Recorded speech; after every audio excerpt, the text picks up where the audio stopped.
Hi, this is David Reese, and you're watching the Krash Kourse Metal Show. What is going on, everybody? Welcome back to another episode of the Krash Kourse Metal Show. I'm your host, Trevor Crash Knight, and today we got a very special guest here. We got Dan Weir on the guitars, basically, for Hell's Addiction. What is up, brother? How you doing? I'm doing good, thanks. Yeah, all good. I know you can heal me. You know that I'm here. But why can't you see me? I'm in the upside. I'm in the upside down. Good, man. So we are obviously going to be talking about the new album, 9 O'Clock Horses and such. But Yeah. first and foremost, can you give the viewers and subscribers here kind of like a background on Dan? Like, tell us a little bit about yourself. Okay. So I'm kind of the second eldest statesman for Hell's Addiction. One of the ones that Ben kind of describes. Ben is our singer, and he describes myself and Jay as the rock dinosaurs. It's just, we're both 25 years old with 25 years experience. And my background has been, it's been guitar. I've been in the music industry, kind of the retail and the, I've worked for Marshall, for Blackstar, for companies like that, either as, sort of sales or demonstrating for the last 32 years. As far as my guitar playing, I started very, very young. I was 5 years old. And I like most kids, in the late 70s, the way we learned stuff was so different to how it is now. I had a very basic guitar and amp setup, and I learned by playing along to albums like Kiss Alive 2. I would stick that on, pretend to be Ace, and the first 368 times you put it on, you maybe get one note right.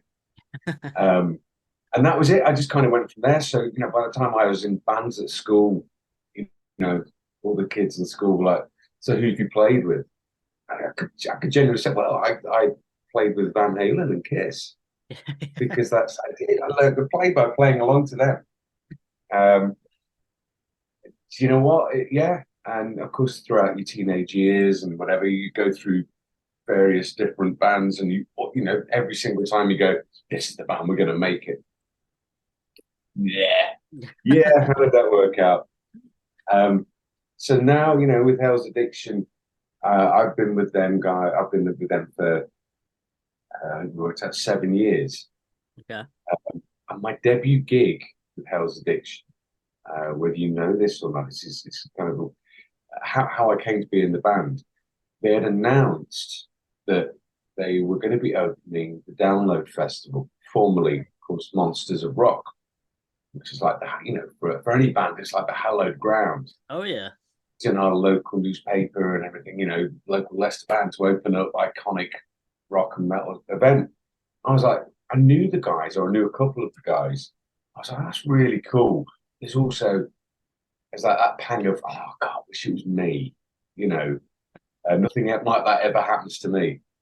And Luke and Liam had kind of come into a guitar shop that I was working at. And as Luke was leaving, I went, oh, by the way, dude, congratulations on Download. You must be made up. And he's like, yeah, absolutely. A couple of days later, I get a message, or I don't know whether Luke came in the shop. I can't remember how it happened.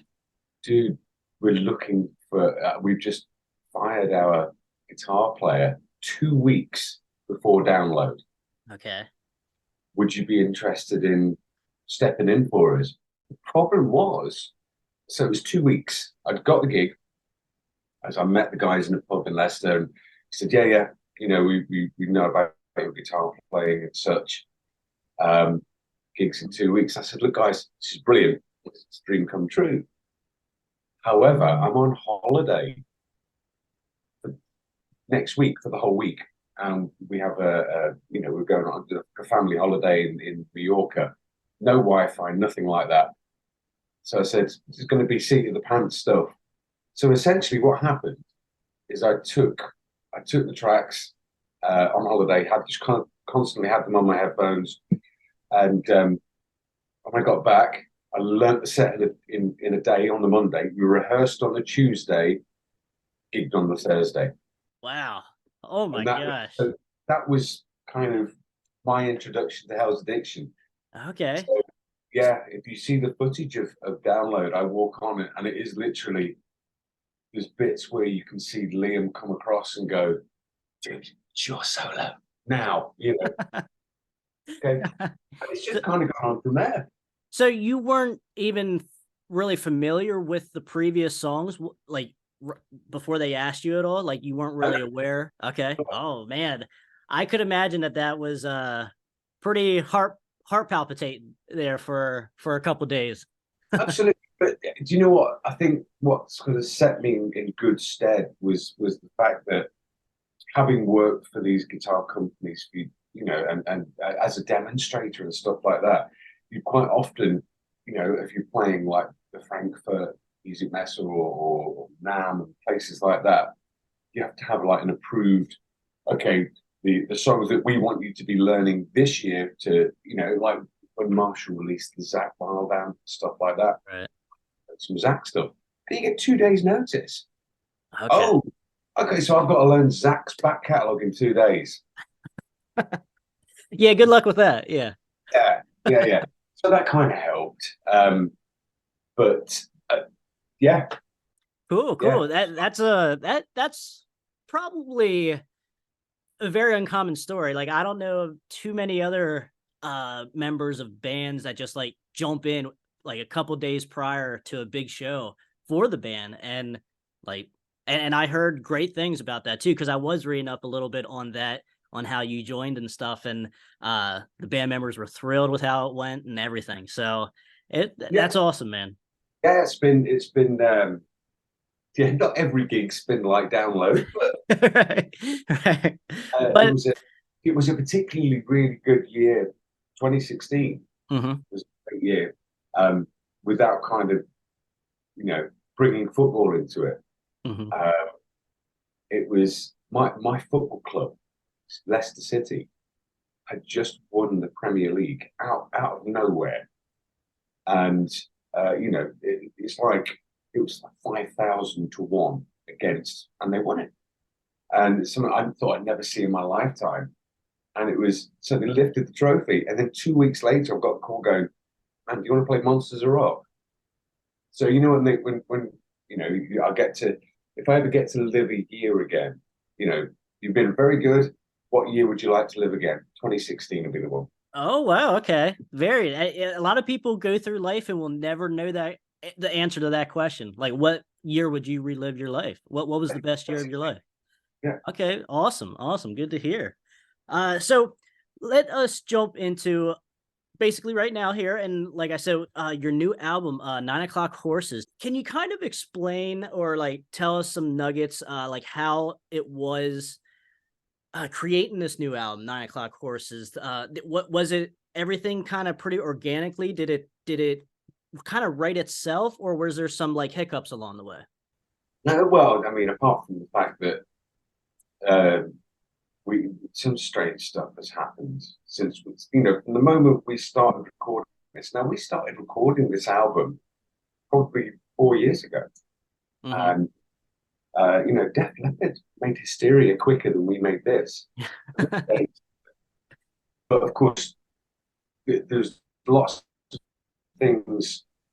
The kind of timeline of it is we'd released an EP called V 1.0, and that was kind of, I think history is going to tell us that when you listen to old Hell's Addiction and then you listen to 9 O'Clock Horses, that's the bridge. That kind of bridges the gap. Okay. So it's one of the things I was conscious of. I'll tell you what, I'll get to that bit in a minute. But so we start recording. The way it tends to work with the songs is most of the time I'll come up with the music side of it, and then I'll send I'll send it to Ben from in here in my little studio cabin area, which is smaller than Harry Potter's bedroom. But so I'll send it to Ben, and he'll go, "Yeah, I like that. I like that riff." So I tend to have almost fully formulated canvas, if you like. Okay. And what Ben is brilliant at is, of course, the singer. He'll just go, I've got an idea of what I think the melody should be, but why should I come up with that? I'm not the one singing it. Ben's singing it. Yeah. So I send it to Ben. Whatever he comes back with, it's generally 99 times out of 100 better than anything I had in my head anyway. And then we take it to the band room, and like all diplomatic decisions, it's like, sometimes you have to fight for stuff. Right. And there's a track, a good example of this is on a track called Scream Your Name.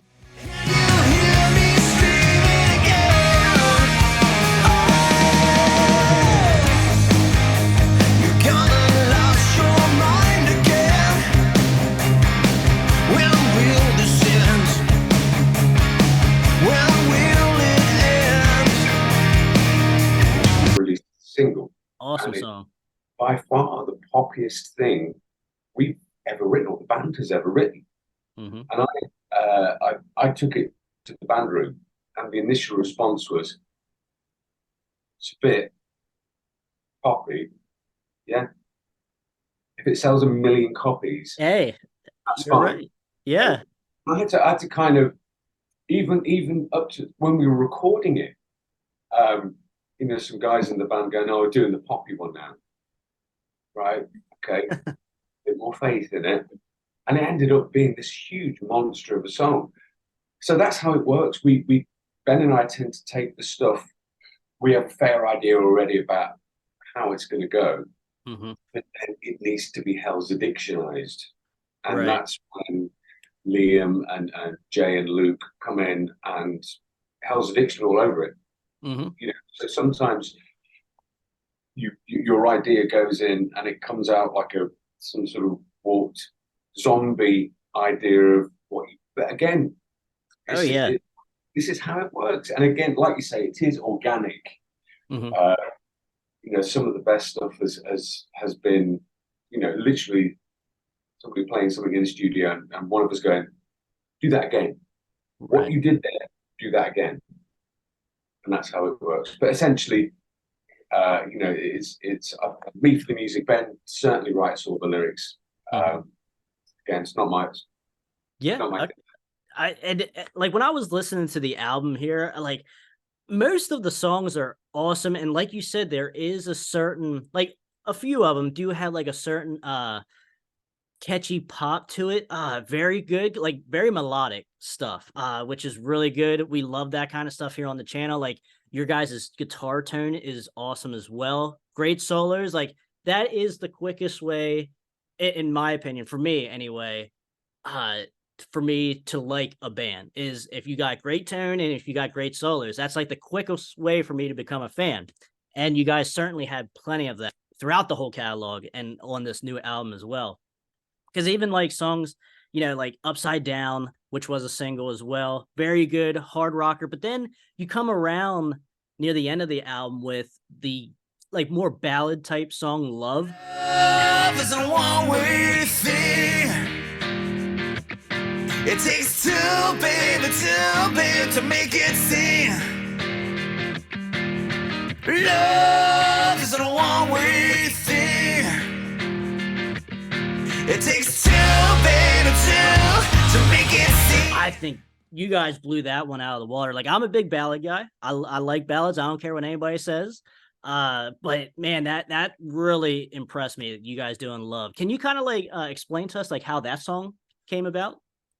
That one was literally me just picking the guitar off the wall and kind of going, okay, what if I kind of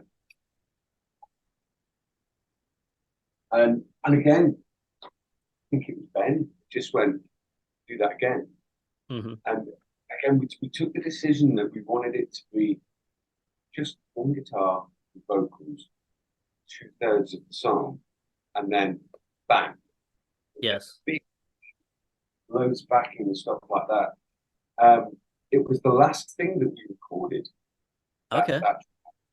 Um, because we couldn't decide, because it wasn't, you know, your traditional boring bang, Yes. you know. We were discussing, should it be one of those hidden tracks at the end of the album? Then we recorded it and went, that's going on the album. Oh yeah. I'm glad you guys did. Glad you guys did. It's certainly it's and like you said, it's not your traditional type ballad though either. It certainly has some power behind it, if you will. But yeah, solid stuff. But I beg everyone to go out and check out this new 9 O'Clock Horses album. It is great, especially if you like that melodic, like hard rock, you know, like kind of in the vein of like a later 80s, earlier 90s, like what kind of hair metal, I guess, or hard rock was kind of forming into a little bit, but just a little bit more of a modern sound though behind it though too. So it's great. I enjoy listening to it.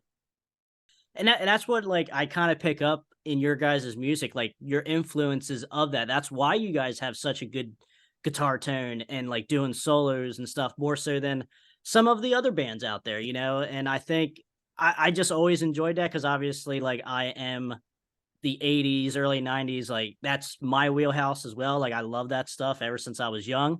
And so like I like to hear the newer bands now, you know, kind of not like copycat, nothing like that, not copy them or anything, but just you could tell they're influenced by them and try to make it their own.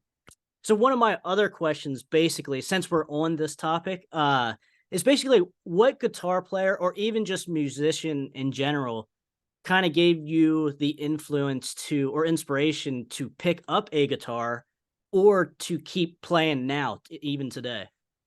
But if it's one, you've got to choose one, Edward Van Halen. Okay. Wow, we're on a roll here because the last interview I did with Paul Lydell from Dirty Looks, he said the same thing. He said Eddie Van Halen. So that's you can't knock that. You can't knock that answer. Listen, you know, when people say, "Oh, you know, it's always amazing to be compared to your heroes and stuff like that," and you know, I have no shame in admitting I'm what now, you know, probably third or fourth generation Van Halen wannabe. You know, had the guys in the 80s like Vito, like Steve Vai, everybody was compared to Eddie. And you know, there's a reason. Yeah. 100%. 100%. He is the godfather, or one of the godfathers anyway, if you will. Just especially of the like the genres or the subgenres that we were talking about anyway. You know, so that's 100%, 100%. So Dan, so with 2024 coming around the corner here, new album being released here, what does 2024 kind of look like for Hell's Addiction? What does success look like for Hell's Addiction in 2024? Well, do you know what? Success is relative, isn't it? It is for us, all we want, it's all any band wants, is for as many people to hear this because we're so proud of it. Mm-hmm. You know, you've got to be proud of anything you do, but this in particular, Right, the best stuff we have ever written. And it's all, you know, that's all we can ask for. Look, as many people can hear this album as possible, and then from that, you know, we'll go out and tour it. We'll go out and do some cool gigs, and then start all over again. yeah, it's certainly like that kind of a question, like certainly evolves. The answer evolves like every 5 years, even every year. Like the industry just changes, like with the goalposts and such, and like just like an end goal. Like obviously, if you would have asked that back in 1989, the answer would have been totally night and day apart. Do you know it's one of the things I often get on my soapbox about, and you know, I get told to stop ranting about it, but I have a little rant. So, you know, quite often, I'm sure you'll see where guys will go on social media and they'll say, you know, wow, 150, you know, in our case, £150 for a ticket to see, say, Aerosmith or Ozzy, Priest, or whatever. I'm not paying. That's disgusting. They're fleecing the band. They're fleecing the fans. It's all a rip-off. When was the last time you bought a CD? Tours do not pay for themselves. No. No one, the airlines won't. Oh, it's Ozzy. Let's do this out of the goodness of our heart. No, it's the problem. And I often say this. If you own a Spotify account and you complain about the price of a concert ticket, yeah, you're part of the problem there. 100. That's the problem. Yep. And also, we live in a time now where record companies no longer have the power. Frank Zappa always made a great comment where he said, when the fat old guys with the cigars were running the record companies, you had the best music because they didn't have a clue. Right. It was like, yeah, put it out, whatever, Now Exactly. it's like it's just the young, trendy guys that all have an axe to grind. They are the purveyors of good taste, apparently. But I think it boils down to music, and the music industry has had to evolve in such a way just to survive because of the internet. Right. The internet fueled rock and roll. And it's quite a bold statement, but I always ask people, certainly in this country, who was the last megastar band in this country, in the UK? And they'll go, it's Oasis. Oh, okay. Phenomenon. A huge phenomenon. Really not so much in the US, but certainly here. And, they ruled, whether you like them or not, they kind of ruled that early to mid 90s. The second the internet came in, they went like that. Yeah. No one's allowed to be famous anymore. Right. And I think the more mediocre you are now, the more. I'm not going to mention any Taylor Swift names or anything like that. Right.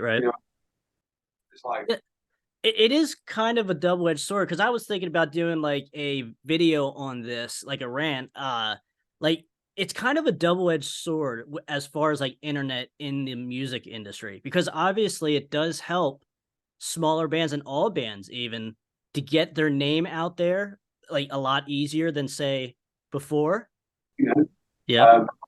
I tell you why. I think the mystique was part of the appeal for rock and roll. Okay, and what I mean by that, when I was again growing up, I relied on magazines like Kerrang and Metal Hammer, and you had obviously MTV and stuff like that. Give you little snapshots, right? And being a huge Motley fan in the late 80s, it almost felt genuinely cool and dangerous to be into Motley Crue, right? Because you knew all about them. And the first time I ever heard Motley talk, I had to actually go and buy a VHS video. I think it was like a Motley Crue uncensored or whatever it was. Yeah. Yep. You remember like a brown kind of weird cover on it. Now, with internet and with Twitter and with whatever else, I can tell you what Nicky Six had for breakfast. Yeah. I don't care. Had for breakfast. I want my rock stars to be rock stars. That's a very good point. It like you said, that is a good word, like the mystique of it. Because like you didn't know what the bands that you liked, how they truly were. Were they like this off stage? Was like Blackie Lawless like that off stage, in his real life, So that's a great point. That's a great point as well. Denzel Cotties. I hope he does. Yeah. Yeah, that'd be great. That was like, I don't know if shock rock would work as well today as it has been in the past. Maybe not. Yeah. Maybe. Yeah. I agree. I agree with a lot of that because like going back to the touring part, and like picking up CDs or vinyl or whatever, like that's one thing I never understood with like fans. If you love the band or even just like the band, I don't know why you don't want to. Why do you just want to hear one song from them? That's like was always like a pet peeve of mine. Like, what if you like Cinderella? Just say, why you just want to listen to Shake Me all the time? Like, You know, it's absolutely right. And you have, the way music is released now. Um, we've got to put up what we think are the four most popular songs first on the album.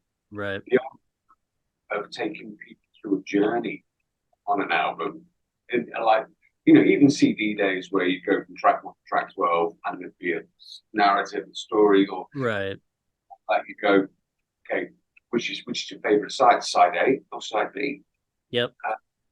And you would, I remember, the day Dr. Feelgood came out, and took the day off school, kind of illegally, to go and pick up my copy of Dr. Feelgood. His parents were out for the day.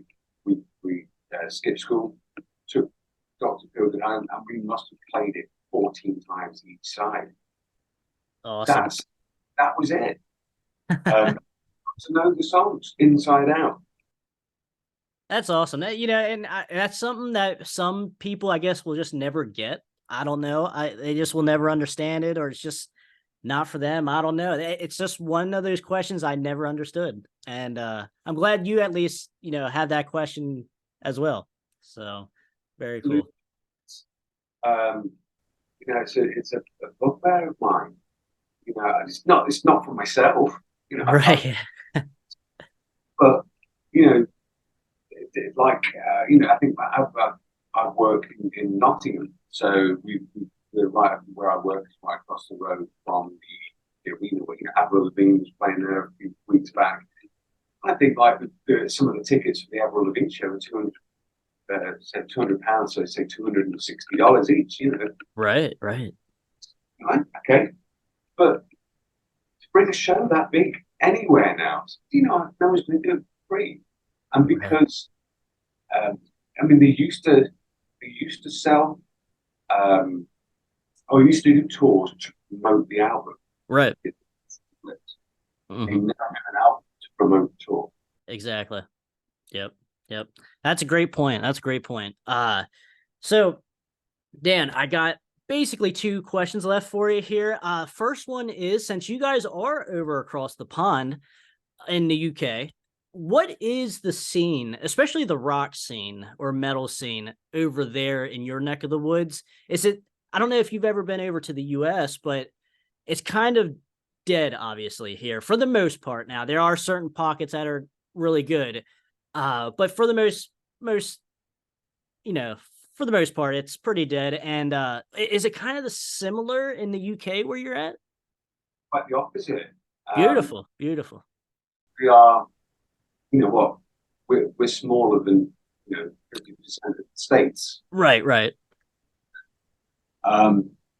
What tends to happen is people will travel the length and breadth of the country to go and see you, and it feels very supportive. Yes. So we did a show at the weekend, a Hard Rock Hell show, which good press or bad press, what prestigious gig for us to do. We were on with Taketa and Yngwie Malmsteen was headlining it. Okay. So for me, the most exciting thing was telling my mum, guess what? I'm on the same bill as Yngwie. That's awesome. Get behind that, incredible. So it's people will travel a long way to come and see you, and you don't really know how to thank them enough. Right. The cheesy way of answering it is, well, we thank them with the music. That's bull. That right? Yeah. Bands like us, we have no idea how much we appreciate seeing these faces time after time at our gigs, buying the CDs, and it feels supportive. there is a big rock scene here. Yeah. You know, but again, I don't think it'll ever get back to the.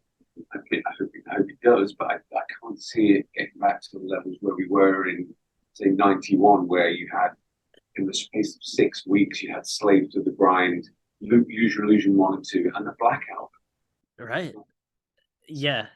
That certainly a pinnacle in music. Absolutely. And then this kooky little band came along with their tune called Smells Like Teen Spirit. It was like a Trojan horse. Yeah. It was going so well. Oh my gosh. Yeah, we don't need to get all depressed over here now. Come on. I don't want, grunge is its own animal. And like, I never, like when I was younger, I got into it slightly, but like after like a certain couple months, I'm like, I don't want to be depressed all the time. Like, give me the glam metal, give me the sleaze metal. I want to party, man. And you know what? Again, I get off my soapbox, but the way I describe grunge is it lost all credibility. So, when my daughter's a huge Pearl Jam fan. You have Pearl Jam and you had Nirvana and Stone Temple Pilots and all these guys singing about shit live. Mm-hmm. And then you had Motley and Kiss, Poison, talking about partying girls because that's what they knew. Who's the more honest? Yeah. More honest. Yeah. Who has now bought Bret Michaels' mansion because he can't afford to keep it because grunge has killed him, then buys his mansion. Right. Right. Life is. Yeah. There's a shelf life for that. And that's what happened. Exactly. So that's another thing. That's another video I like to get on the topic of, and just like what kind of really did kill hair metal, if you want to call it that, and like was it really grunge, and like just stuff like, because there's plenty to talk about it during those few years, like where they were transitioning on both sides, and it was just amazing time just in general. But Dan, one more question here for you. We like to end an interview with this question, and we get all kinds of different answers, and there's not a wrong answer. So what does music mean to you? Music means you have no idea how much music means to you until it reminds you of something. Okay, music in the past is all about, oh man, I remember where I was when I first heard, say for instance, Faster Pussycat album, and I every time I hear that, I'm reminded of a family holiday that I went on in Kourse, because it was constantly on, where there's a witch way and all that. Amazing. Oh yeah. Music in the present is about that. It's about, I like this. This can be the soundtrack to my day. Mm-hmm. It can make you smile and make you cry. Yeah. And it's a fair mix of two. It's a mix of the fact that hopefully we've kind of captured on 9 o'clock courses. We've got the nod to the past, but with the kind of production and the hope, if you like, of the present. Yes, that's a very good way. That's a better explanation than I could have for your new album, 9 o'clock courses, and just Hell's Addiction in general. That is what you guys sound like. It's a great, and that's why like I wanted to interview you guys here and wanted to really kind of review this album. Like it is really good. Like I said, you get a mixture of like some ballads in here, but with some power, and then you get the heavy stuff too. Great guitar tone. I urge everyone to go out and check Hell's Addiction's new album, 9 o'clock courses. Dan, can you please tell everyone, all the viewers here, where they can find you guys at? So hellsaddiction.com, and of course you can find us on all the usual sort of, and obviously Spotify and iTunes, Amazon, and places like that. Social media, we've got the whole lot covered. I think Facebook, Twitter, Instagram, TikTok. Yeah, Hell's Addiction. this is. And yeah, do you know what? Have a listen to the stuff. Let us know what you think. Yes, yes. Awesome, awesome. Guys, let us know in the comments too what you guys think of Hell's Addiction and their new stuff and all of their catalog as well. It's great stuff all the way around. And guys, we want to thank Dan. Thank you for coming on, my man, and thank you for talking about the new album and Hell's Addiction. And we talked a little bit about the past too, which is always fun. We love doing that here on the Krash Kourse Metal Show. So, guys, leave a comment, say hi to Dan, say hi to Hell's Addiction. Let us know what you guys think of them. And until next time, guys, stay out of that collateral damage. For Dan, I'm Trevor Krash Knight, and we will see you guys later.